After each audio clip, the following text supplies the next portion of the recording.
அனைவருக்கும் வணக்கம். தனுசு ராசினியர்களுக்கு 200 ஆண்டுகளுக்கு பிறகு வரும் அதிபயங்கர ராஜ யோகத்தை தரக்கூடிய தை அமாவாசை 28/1/2025 இந்த 3 விஷயத்தை செய்ய தவறாதீர்கள். அந்த வகையில் தனுசு ராசினியர்கள் இன்றைய நாள்ல என்ன செய்ய வேண்டும், என்ன செய்யக்கூடாது, என்ன செய்தால் என்ன மாதிரியான நன்மைகள் எல்லாம் ஏற்படும் என்பது குறித்தான முழுமையான பதிவை தான் இந்த வீடியோவில் நம்ம விரிவாக பார்க்க போகிறோம். அந்த வகையில் தனுசு ராசினியர்களை பொறுத்த வரைக்கும் இந்த தை அமாவாசையான இன்றைய தினத்தில் நீங்கள் என்ன செய்ய வேண்டும் என்று பார்க்கும்போது, முதலாவதாக இந்த அமாவாசைகள் மிக முக்கியமான அமாவாசைகளில் ஒன்றாக இருப்பது இந்த தை அமாவாசை. இந்த தை அமாவாசைக்கு பல்வேறு சிறப்புகள் இருக்குதுங்க. முன்னோர்களுடைய வழிபாட்டிற்கும் மிகவும் ஏற்ற இந்த தை அமாவாசை சிவ வழிபாட்டிற்கும் ஏற்றதாகுங்க. திருக்கடையூர் தலத்துடன் நெருங்கிய தொடர்பு கொண்டது இந்த தை அமாவாசை. அதாவது சிவபெருமான் காலனை சம்ஹாரம் செய்து மார்க்கண்டேயருக்கு சிரஞ்சீவி வரம் அளித்தது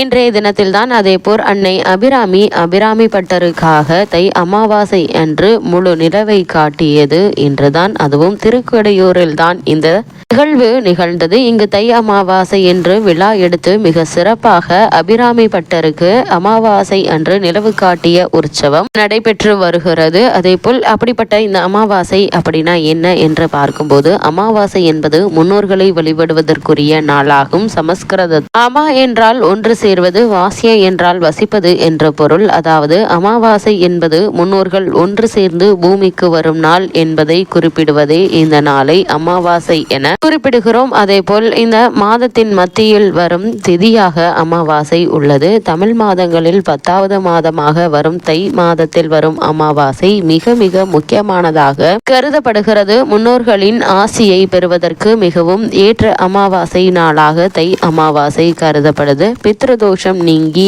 ஆரோக்கியம், செல்வம், வெற்றி, மகிழ்ச்சி, அமைதி ஆகியவை கிடைப்பதற்கு வழிபட வேண்டிய நாளாகவும் இந்த தை அமாவாசை கருதப்படுதுங்க. மாதந்தோறும் அமாவாசை திதி வந்தாலும் தை, ஆடி மற்றும் புரட்டாசி மாதங்களில் வரும் 3 அமாவாசைகள் மிக மிக முக்கியமானதாக கருதப்படுதுங்க. மற்ற அமாவாசைகளில் விரதம் இருந்து முன்னோர்களுக்கு தர்ப்பணம் கொடு தவறி இருந்தாலும் இந்த 3 அமாவாசைகளில் கண்டிப்பாக முன்னோர் வழிபாட்டினை முறையாக மேற்கொள்ள வேண்டும் என சொல்லப்படுது. இவற்றில் தை அமாவாசை என்பது தை மாதம் துவங்கி ஆனி மாதம் வரையிலான உத்தராணிய காலத்தில் வரும் முதல் அமாவாசையாகும். பித்ருதோஷம், பித்ருசாபம் நீங்க வேண்டும் என்பவர்கள் தை அமாவாசையில் முன்னோர் வழிபாட்டினை தவறாமல் மேற்கொள்ள வேண்டும். அப்படிப்பட்ட முன்னோர்களுக்கு தர்ப்பணம் கொடுக்க காரணம் என்ன என்று பார்க்கும்போது, ஒருவர் இறந்த பிறகு அவரது ஆன்மாவானது உடலில் இருந்து பிரிந்து பரலோக பயணத்தை துவங்குகிறது. அப்படி செல்லும் ஆன்மா முதலில் முன்னோர்களின் உலகமான பித்ருலோகத்தை அடையுங்க. அவர்களின் கர்மாவிற்கு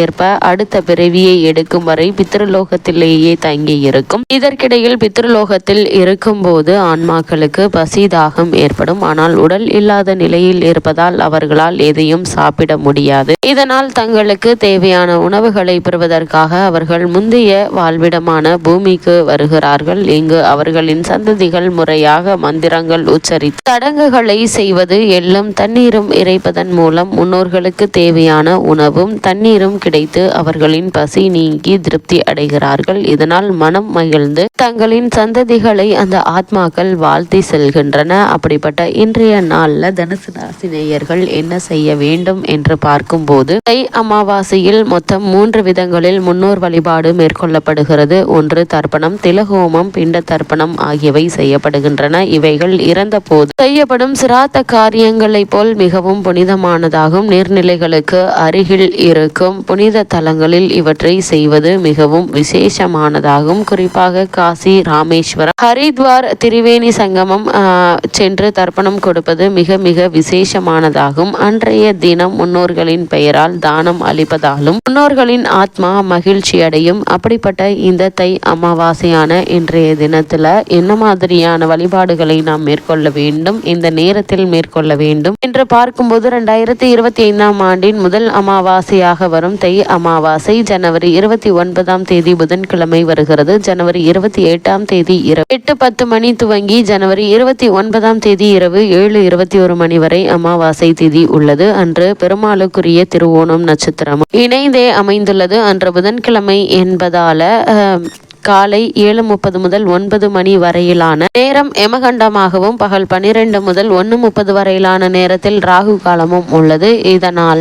அதனால் இந்த நேரங்களை தவிர்த்து முன்னோர்களுக்கு தர்ப்பணம் கொடுப்பது சிறப்பு. பொதுவாக தர்ப்பணம் கொடுப்பவர்கள் உச்சி காலத்திற்கு முன்பாக தர்ப்பணம் கொடுத்து விட வேண்டும் என்பது நியதி. அந்த வகையில குறிப்பா இந்த 200 ஆண்டுகளுக்கு பிறகு வரக்கூடிய ஒரு நிகழ்வாக முக்கிய 6 கோள்களான வெள்ளி, சனி, வியாழன், செவ்வாய் மற்றும் யூரேனஸ், நெப்டியூன் ஆகிய கிரகங்கள் ஒரே நேர்கோட்டில் நிகழ்கிறதுங்க. அப்படிப்பட்ட இக்காலகட்டங்களில் கிரகங்களுடைய சஞ்சார நிலைகள் என்ன என்று பார்க்கும்போது ரிஷபத்தில் குரு பகவானும், மிதுனத்தில் செவ்வாய் வக்ரம் பெற்றும், கன்னியில் கேதுவும், தனுசு ராசியில் புதனும், மகரத்தில் சூரியனும், கும்பத்தில் சனி பகவான் மற்றும் சுக்கிரனும், மீனத்தில் ராகுவும் சஞ்சரிக்கிறாங்க. இந்த கிரகங்களுடைய சஞ்சார நிலைகளின் காரணமாக மேலும் என்ன மாதிரியான நன்மைகள் எல்லாம் உங்களுடைய வாழ்வில் ஏற்பட இருக்கு என்பது குறித்தான முழுமையான பதிவை தான் இப்ப பார்க்க போகிறோம். அந்த வகையில் இந்த கிரகங்களுடைய சஞ்சார நிலைகளை வைத்து பார்க்கும்போது உங்களுடைய ராசிக்கு அஷ்டமத்தில் செவ்வாய் வக்ரகதியில் மிதுன ராசிக்கு வந்து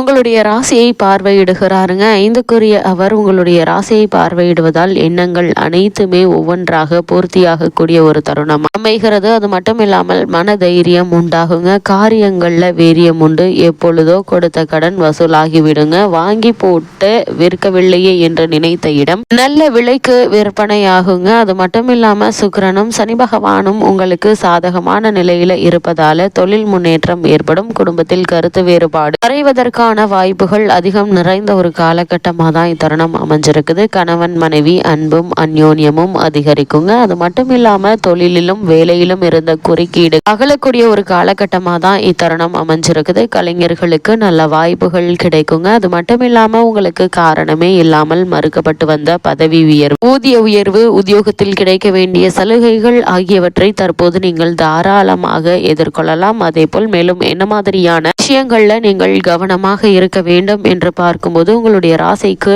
4ல் ராகு இருக்கிறார். 6ல் ராசிநாதன் குரு இருப்பதால அவ்வப்பொழுது ஆரோக்கிய குறைவுகள் ஏற்படலாங்க. இயன்றவரை இரவு பயணங்களை தவிர்ப்பது நல்லது. வாகனங்களை நன்கு பராமரிங்க. அதே போல் உத்தியோகத்தில் எதிர்பாராத சில பிரச்சனைகள் தலைதூக்கலாக கவனமாக இருப்பது நல்லது. குறிப்பாக இடம், பூமி முதலியவற்றில் சிறு பிரச்சனைகள் ஏற்படுவதற்கான வாய்ப்புகள் இருக்கு. இந்த இடம் வாங்குவது, பூமி வாங்குவது சம்பந்தமான முயற்சிகளை மேற்கொண்டு வரும் தனுசு ராசினியர்கள் ஆவணங்களை சரிவர படித்து பார்த்து அதற்கு பிறகு கையெழுத்திடுவது நல்லது என்பதை கிரக நிலைகள் மீண்டும் மீண்டும் உங்களுக்கு அறிவுறுத்துதுங்க.